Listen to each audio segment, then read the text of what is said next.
Hello दोस्तों, कैसे हैं आप सब। उम्मीद है आप सब जहाँ भी होंगे ठीक होंगे। मेरे दिल की सुकून एपिसोड नंबर फर्स्ट।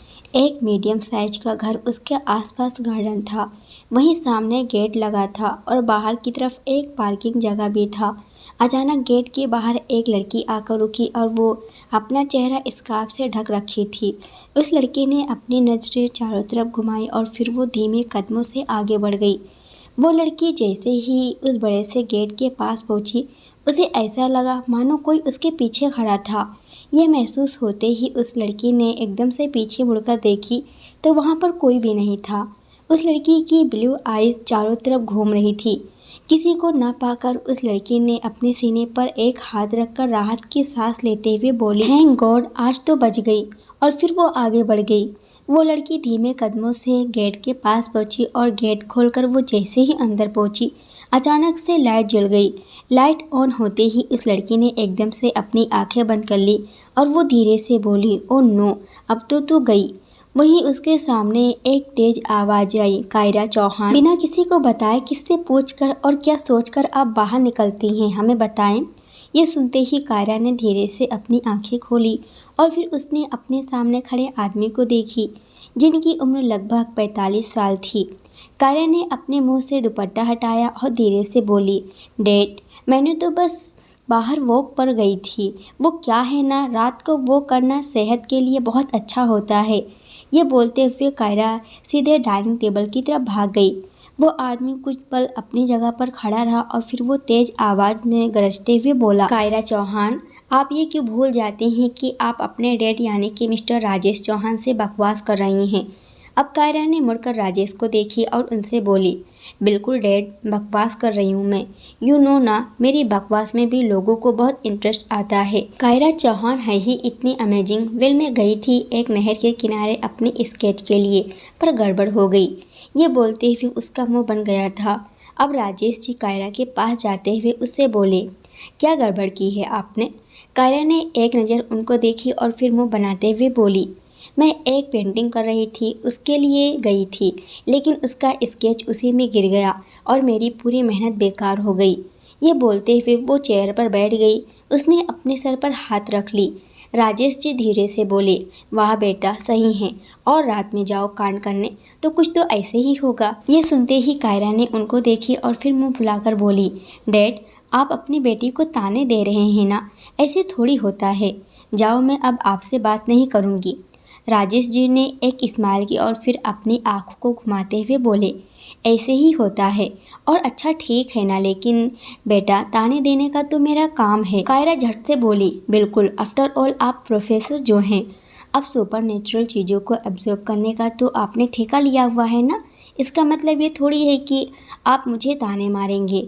आप अपने स्टूडेंट के लिए रखिए ना ताने। राजेश जी ने कायरा के सर पर एक हाथ मारते हुए उससे बोले, 20 साल की हो गई हो, थोड़ी सी तो बड़ी हो जाओ कायरा।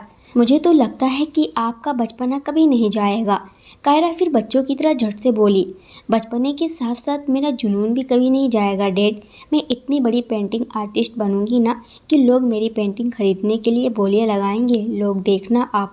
उसकी बात सुनकर राजेश जी के फेस पर हल्की सी स्माइल आ गई थी।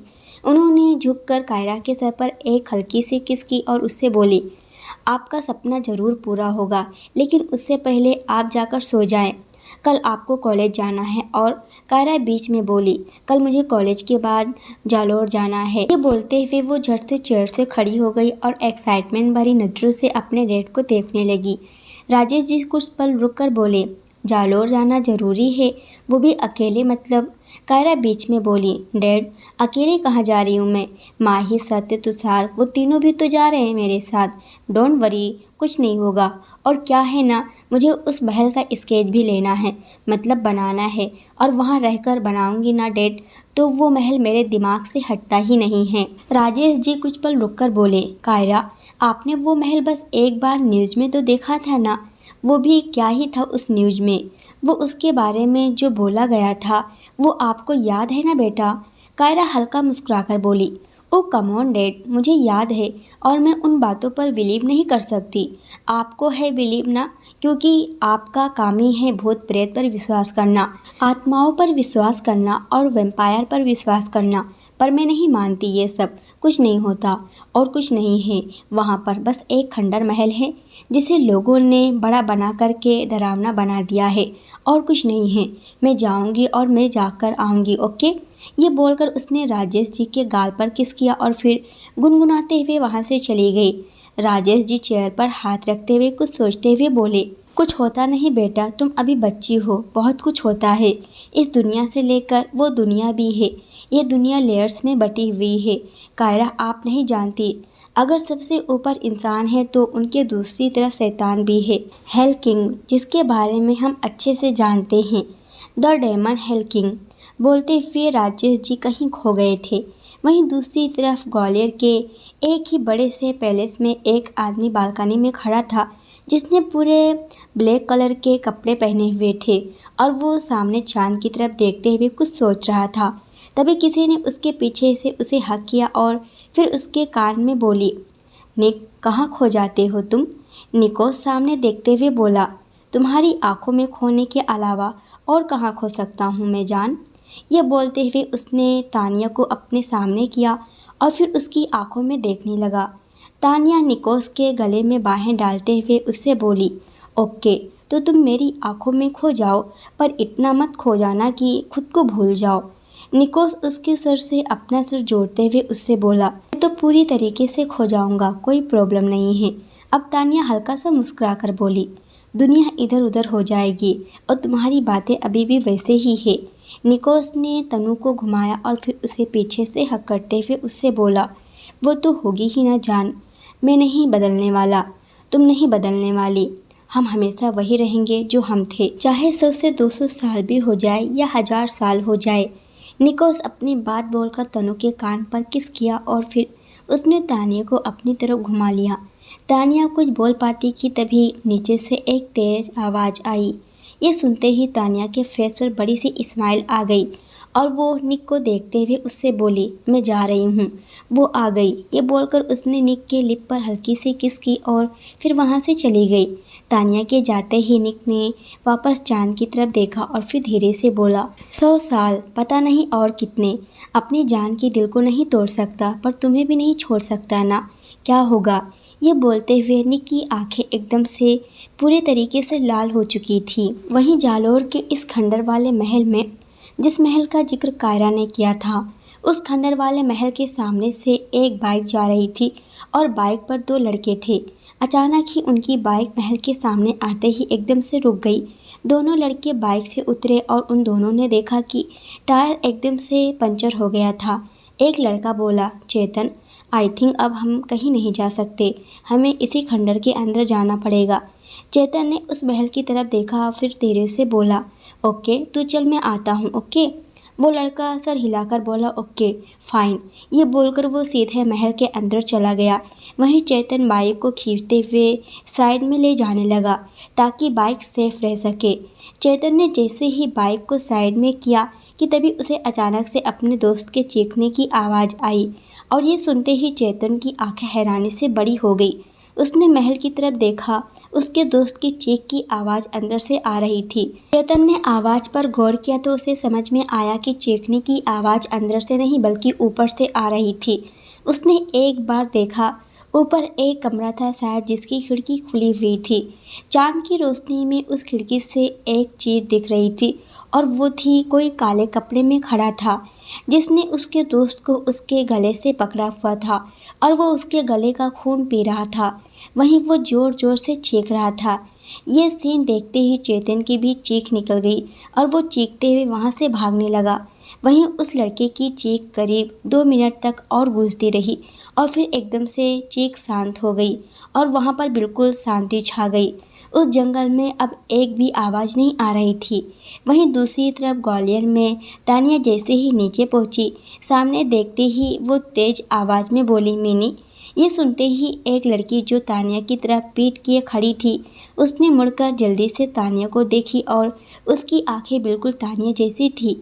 मिनी मुस्कुराते हुए बोली, मॉम, मेरे बुलाने पर कोई नहीं आता तो मुझे हरकत करनी पड़ती है। अब इसमें मेरी कोई गलती नहीं। तानिया गहरी सांस लेकर बोली, मिनी तुम्हें पता है कि जब मुझे गुस्सा आता है तो मैं कंट्रोल नहीं कर पाती। अब मिनी भी झट से बोली, कंट्रोल तो मैं भी नहीं कर पाती मॉम, जैसे मुझे अभी भी नहीं करना। ये बोलकर उसने अपना एक हाथ आगे किया और उसके हाथ में लाइट्स रेड और डार्क ब्लू रे निकली, जो कि सीधे एक लाइट पर गई और वो लाइट तुरंत टूट गई। उसने एक बार उस टूटी हुई लाइट की तरफ देखी और फिर उसने घूमकर मिनी को देखी। मिनी ने नोटिस किया कि इस वक्त तानिया की आंखें डार्क ब्लू हो चुकी थी और ये देखते ही मिनी झट से बोली, डैड हेल्प मी। यह बोलते हुए मिनी भागते हुए सीधे ऊपर की तरफ जाने लगी। मिनी सीधे भागते हुए ऊपर गई और वो निक के बेडरूम में जाते हुए सीधे बालकनी में गई, जहाँ पर निक अभी भी खड़ा था। वो निक के सामने गए और उससे बोली, डैड प्लीज़ बचा लो, ये एक आखिरी बार, प्लीज़ प्लीज़ प्लीज़। निक बीच में बोला, क्या करके आ रही हो तुम मिनी? मिनी कुछ बोलने वाली थी कि तभी निक के पीछे से तानिया की आवाज़ आई, जो बोल रही थी कि अपने पावर का गलत इस्तेमाल करने की आदत है इसकी, इसका अंजाम बताना है आज इसे। मुझे हट जाओ निक सामने से। ये सुनते ही निक ने मुड़कर तानिया को देखा और उसकी नज़र तानिया की आंखों पर गई, जो कि इस वक्त डार्क ब्लू थी। उन्हें देखते ही उसने एक बार मिनी को देखा और उससे बोला, गुस्सा दिलाया है ना तुमने मेरी जान को? मिनी झट से बोली, डैड अगर वो आपकी जान है तो मैं क्या हूँ बोलो? आप ऐसा नहीं कर सकते। आप अपनी जान के चक्कर में अपनी मासूम सी बेटी को इग्नोर नहीं कर सकते। This is really bad. मैं बात नहीं करूँगी आपसे अगर आपने मेरे साथ नाइंसाफ़ी की तो। ये बोलते हुए उसकी आंखों में आंसू भर चुके थे। मीने के आंसू देखते ही तानिया की आंखें वापस से नॉर्मल हो चुकी थी और वो धीरे से बोली, कितनी ड्रामेबाज बेटी है तुम्हारी निक। निक मिनी को अपने सीने से लगाते हुए तानिया से बोला, बिल्कुल तुम पर गई है जान। ये सुनते ही तानिया हैरानी से निक को देखने लगी और उससे बोली, रियली अगर ये मुझ पर गई है तो तुम 1 मिनट में ड्रामा करती हूँ? कौन सा ड्रामा किया है मैंने? कभी तुम्हें किसी चीज़ के लिए परेशान नहीं किया मैंने तुम्हें। शुक्र मनाना चाहिए कि तुम्हारी वाइफ कितनी स्वीट है, कितनी अच्छी है ना, तारीफ़ करना चाहिए। निक तुम मुझे ऐसी बातें बोल रहे हो? निक हल्का सा मुस्कुरा कर बोला, बिल्कुल ऐसी ड्रामा करती हो जान, बिल्कुल तुम्हारी तरह है मेरी मिनी। मिनी ने तानिया की तरफ देखी और उससे बोली, देखा मॉम, डैड हमेशा मेरा साथ देते हैं। तानिया अचानक से बोली, वो भी मेरा साथ देता था। और ये बोलते ही वो एकदम से रुक गई और उसके एक्सप्रेशन बेहद सर्द होने लगे थे। वहीं उसके अचानक चुप होने से दोनों उसे ही देख रहे थे। तानिया अचानक से बोली, डिनर इज़ रेडी। ये बोलकर वो वहाँ से चली गई। मिनी गहरी सांस लेकर बोली, डैड। निक उसके सर पर हल्के से किस करके धीरे से बोला, स्टॉप थिंकिंग। ये सुनते ही मिनी ने बिना कुछ बोले बस अपनी आंखें बंद कर ली। वो अभी भी निक के सीने से लगी हुई थी। सुबह कायरा पूरी तरीके से रेडी हो चुकी थी कॉलेज जाने के लिए। उसने एक बार खुद को मिरर में देखा और फिर अपना बैग पैक उठाकर वो तुरंत बेडरूम से निकल गई। वो जैसे ही हॉल में पहुंची उसकी नज़र अपने डैड पर पड़ गई, जो कि हॉल में खड़े थे और अपने फ़ोन पर कुछ कर रहे थे।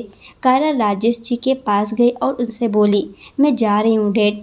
राजेश जी ने अपना फ़ोन लॉक किया और फिर कायरा को देखकर उससे बोले, मुझे अच्छा नहीं लग रहा, कॉलेज के बाद तुम वहाँ मत जाओ, उसकी जगह तुम कहीं और जा सकती हो, यहाँ पे भी बहुत सी जगह मिल जाएगी आपको। कायरा बीच में ही बोली, please stop reacting like this ना। आप तो ऐसे ही बिहेव कर रहे हैं जैसे मैं जाऊंगी तो अपने साथ कोई भूत लेकर आऊंगी या फिर किसी ऐसे चीज़ को साथ ले आऊंगी जो मेरे साथ नहीं आना चाहिए। ऐसा कुछ नहीं होगा, so just relax dad. Rajesh ji गहरी सांस लेकर बोले, ओके जहाँ जाना है जाएं, पर अपना ध्यान रखिएगा आप, और आपकी लोकेशन मेरे पास आ जानी चाहिए। अब आप जा सकती हैं। कायरा ने आगे बढ़कर राजेश जी के गाल पर किस की और फिर उनसे बोली, I love you dad, bye. ये बोलकर वो तुरंत वहाँ से निकल गई। उसके जाने के बाद वो भी अपने कॉलेज के लिए निकल चुके थे। राजेश जी प्रोफेसर थे और पढ़ाते थे कॉलेज में, तो आज उन्हें एक क्लास लेनी थी। वहीं दूसरी तरफ दिल्ली के एक बड़े से विला में अमन बड़े से ही रूम में बैठा था और वो प्रिया को देख रहा था, जो उसके सामने बैठी हुई थी और अपने लैपटॉप पर कुछ कर रही थी। प्रिया अपने ऊपर अमन की नज़रों को महसूस की तो उससे बोली, ऐसे क्या देख रहे हो? अमन हल्का सा मुस्कुराकर बोला, कुछ नहीं, बस ये देख रहा हूँ कि मेरे लिए तुमने क्या से क्या नहीं कर दिया ना। आई मीन इमॉर्टल हूँ मैं कभी मर नहीं सकता, मतलब इंसानी तरीके से, और मेरे लिए तुम भी इमॉर्टल बन गई हो ना। प्रिया हल्का सा मुस्कुराकर बोली, कुछ गलत नहीं किया, प्यार किया था तो प्यार में सब होता है। अब तुम्हें छोड़कर नहीं जा सकती ना। 100 साल उससे भी ज़्यादा टाइम हो चुका है हम सबको साथ रहते हुए, अमन धीरे से बोला। और तुम्हें वैम्पायर बने हुए। ये सुनते ही प्रिया उसको देखने लगी थी और फिर बोली, तुम और मैं बहुत अलग हैं। कहाँ तुम एंजेलिक पावर रखने वाले हो और मैं डिमोनिक पावर से जुड़ी हुई हूँ। जीजू ने मुझे खुद वैम्पायर बनाया है, सो इट्स गुड। और तुम ये सारी चीज़ें मत सोचा करो, गंदे लगते हो। ये सुनते ही अमन का मुंह बन गया और वो धीरे से बोला, क्या बोले जा रही हो तुम। प्रिया हंसते हुए बोली, बिल्कुल सही बोल रही हूँ मैं। तुम्हारी औलाद कहाँ है। अमन तिरछा हंसते हुए बोला, मेरी औलाद है। औलाद वो तुम्हारी भी है। प्रिया कुछ बोलती कि तभी स्टडी रूम का गेट खुला और एक लड़का अंदर आया। वो लड़का प्रिया को देखते हुए उससे बोला, मुझे फील हुआ कि मेरी मम मुझे याद कर रही थी तो मैं आ गया। प्रिया अपनी भवें चढ़ाते हुए बोली, रियली बनी। बनी मुस्कुराते हुए बोला, ऑफ कोर्स मॉम, आपको पता है ना कि मेरे कान इतने तेज हैं कि मुझे सुनाई दे जाता है। ये सब बोलते हुए वो आगे आया और फिर एक चेयर पर बैठ गया। प्रिया कुछ बोलती उससे पहले ही अमन बोला, मुझे तानिया का मैसेज आया था। प्रिया झट से बोली, क्या मैसेज आया था देखा। अमन मुस्कुराते हुए बोला, वो हमें ग्वालियर बुला रही है फाइनली। उसने हमें खुद वहाँ से दफ़ा किया था और वो हमें अब बुला रही है और उसे लगता है कि हम जाएंगे। वो आगे कुछ बोलता तभी प्रिया और बनी दोनों एक साथ बोले, हम बिल्कुल जाएंगे। ये सुनते ही अमन उन दोनों को देखने लगा था। इस वक्त उसके चेहरे पर कोई एक्सप्रेशन नहीं थे। प्रिया मुँह बनाते हुए बोली, कम ऑन अमन, दिल से लड़कर क्या फ़ायदा, छोड़ो ना। आई नो उन्होंने बोला था कि हम वहाँ नहीं आए जब तक वो नहीं बुलाती हैं। तुम्हें ये बात बुरी लगी थी पर कोई रीज़न होगा ना, तुम जानते हो ना उन्हें, और तुम दोनों तो एक ही फील्ड में हो। अब अमन चिढ़ते हुए बोला, हम दोनों एक ही फील्ड में नहीं हैं, हम दोनों एक ही तरीके की शक्तियाँ रखते हैं। एंजेलिक पावर्स, हेवन की पावर्स। तानिया मून गॉड का एक हिस्सा है लेकिन मैं उसका एक प्रोटेक्टर हूँ। हम दोनों के बीच बहुत फ़र्क है। बनी कुछ पल रुककर बोला, फ़र्क है तो फ़र्क रहने दो ना डैड, हम वहाँ जाएंगे। मॉम स्टार्ट करो पैकिंग, अपनी मासी से मुझे भी मिलना है। ये सुनते ही प्रिया की फेस पर बड़ी सी स्माइल आ गई थी। वहीं उन दोनों की ऐसी हरकतें देखकर अमन ने सर हिला दिया। वहीं दूसरी तरफ जालौर में कायरा सुबह ही निकली हुई थी और अब वो जालौर पहुँची थी। उसके साथ माही, सत्य और तुषार, वो तीनों थे जो सिर्फ और सिर्फ कायरा की जिद की वजह से उसके साथ आए थे। वो तीनों के साथ उस खंडर वाले महल के सामने थे और वो बहुत गौर से उस महल को देख रही थी। माही अचानक से बोली, कायरा तू श्योर है। कायरा उस महल को गौर से देखते हुए बोली, यस बेबी। इतना बोलकर वो आगे बढ़ गई। अब माही के साथ खड़े सत्य और तुषार, वो तीनों कायरा के पीछे चल दिए। वो चारों अंदर गए और उनके अंदर जाते ही गेट अचानक से बंद हो गया। कायरा की नजरें एक बार गेट की तरफ गई और फिर उसकी नजरें ऊपर एक गेट पर जाकर ठहर गई। वो गौर से उस गेट को देखने लगी। माही अचानक से बोली, अरे ये गेट कैसे बंद हो गया। तुषार कुछ पल रुककर बोला, ऐसे बंद हो गया होगा, वैसे भी कितनी पुरानी सी जगह तो है ये बोलते ही फिर वो चारों तरफ देखने लगा था। कायरा ने उन तीनों को देखा और फिर उनसे बोली, कम ऑन गाइस, ऐसे रिएक्ट करना बंद करो और अब मुझे कोई डिस्टर्ब नहीं करेगा क्योंकि मेरा सारा ध्यान मेरे मिशन पर होने वाला है। ये बोलकर कायरा वहीं एक कोने में फ्लोर पर बैठ गई और उसने अपने बैकपैक से अपना बुक निकाली और वो अपने काम पर लग गई। वहीं माही, सत्य और तुषार, वो तीनों भी दूसरी तरफ चले गए थे ताकि वो थोड़ा घूम सके और वो सब सिर्फ और सिर्फ कायरा के साथ आए थे। कायरा सामने देखते हुए अपने काम में बिजी थी कि तभी अचानक उसे ऐसा फील हुआ मानो कोई उसे देख रहा था। उसने झट से सर उठाकर वापस उसी गेट की तरफ देखी जिस तरफ वो पहले देख रही थी। उस गेट की तरफ देखते ही अनजाने में ही उसके दिल की धड़कनें बढ़ चुकी थी। वहीं राजेश जी इस वक्त एक लेट नाइट क्लास ले रहे थे। उनकी क्लास में अभी 25 से 30 बच्चे ही थे जिन्हें इन चीज़ों में कुछ खास इंटरेस्ट था। राजेश जी ने प्रोजेक्टर पर एक बुक चलाई हुई थी और उसके साथ ही वो बोल रहे थे, वैम्पायर इसका किस्सा अनोखा होता है। वैम्पायर की उम्र बढ़ती है लेकिन उनके चेहरे पर उनकी उम्र नहीं झलकती।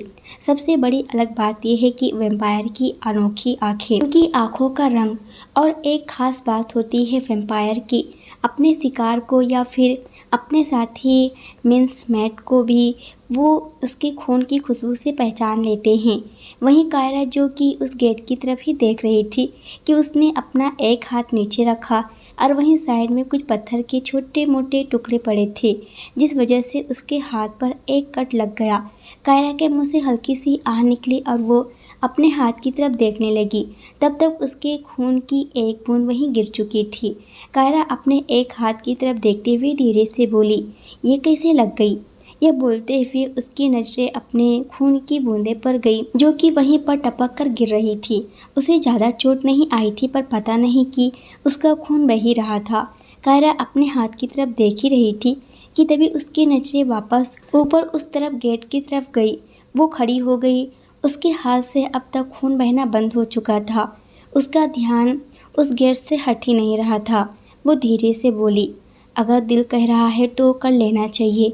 ये बोलकर उसने गहरी सांस ली और फिर अपना सारा सामान छोड़कर वो सीढ़ियों की तरफ बढ़ गई। कायरा जैसे जैसे सीढ़ियों से ऊपर जा रही थी वहीं बाहर का मौसम वैसे वैसे बिगड़ता जा रहा था। बादल गरजने लगे थे। ऐसा लग रहा था कि मानो कोई तूफान आने वाला था। माही आसमान की तरफ देखते हुए बोली, अरे ये मौसम अचानक क्यों बिगड़ने लगा? इतना अच्छा तो था। सत्य कुछ पल रुककर बोला, ऐसी जगह है रात का वक्त, मौसम तो बिगड़ेगा ही ना, तो इतनी टेंशन क्यों ले रही है? तुषार अचानक से बोला, क्या पता कोई आने वाला हो। ये सुनते ही माही और सत्य दोनों ने उसको देखा। उन दोनों के चेहरे का रिएक्शन देखकर तुषार को हंसी आ गई थी। वहीं कायरा अब तक उस गेट के सामने पहुंच चुकी थी। उसने गौर से उस गेट की तरफ देखा। उस गेट की बनावट कायरा को साफ समझ में आ रही थी। उसका आर्किटेक्ट बहुत ही ज़्यादा यूनिक था। कायरा कुछ सोचते हुए बोली, अरे यार, एक खंडर से महल में इतनी यूनिक डिज़ाइन, बहुत अजीब बात है ना। ये बोलकर उसने सर हिला दिया और फिर उसने बाहर लगा हुआ लॉक खोली। लॉक खोलते ही और जैसे ही वो गेट खुला, बाहर से जानवरों और चील बच्चों की आवाज़ आने लगी थी। ऐसा लग रहा था मानो उन लोगों ने रोना शुरू कर दिया था। यह आवाज़ कायरा ने भी सुनी थी और इस वजह से वो अंदर जाते जाते रुक गई। उसने एक बार मुड़कर पूरे महल की तरफ अपनी नजरें दौड़ाई और फिर उसने वापस से कमरे के अंदर की तरफ देखी। अंदर अंधेरा था और वो अंधेरे ने उसे अपनी ओर खींच रहा था। कायरा 2 कदम में अंदर गई तो वह एकदम से रुक गई और उसने मुड़कर अपने दुपट्टे को देखा जो कि उसे दरवाजे के कॉर्नर में फंस गया था। ये देखकर वो चिढ़ते हुए बोली, अरे क्या प्रॉब्लम है? कोई टीवी सीन चल रहा है क्या जो दुपट्टे फंस गया? ऐसा लग रहा है कि मेरा दुपट्टा भी चाहता है कि मैं अंदर ना जाऊं। ये कोई बात होती है भला? ये बोलते हुए उसने सर हिला दिया और फिर अपना दुपट्टा निकाल कर वो वापस अंदर बढ़ गई। कायरा अब तक अंदर आ चुकी थी और वो चारों तरफ देख रही थी पर उसे कुछ भी दिख नहीं रहा था क्योंकि अंधेरा था। कायरा ने अपना फ़ोन निकाली और फिर उसने अपने फ़ोन की फ्लैश लाइट जलाई। फ्लैश लाइट जलाकर वो इधर उधर देखने लगी थी कि तभी पीछे से एक ज़ोर की आवाज़ आई। उसने मुड़कर देखा तो उसे समझ में आया कि गेट अपने आप बंद हो गया था। कायरा धीरे से बोली, गेट बंद हो गया? ये कैसे हो गया? ये बोलते हुए अब उसे भी हल्का फुल्का अजीब सा लगने लगा था।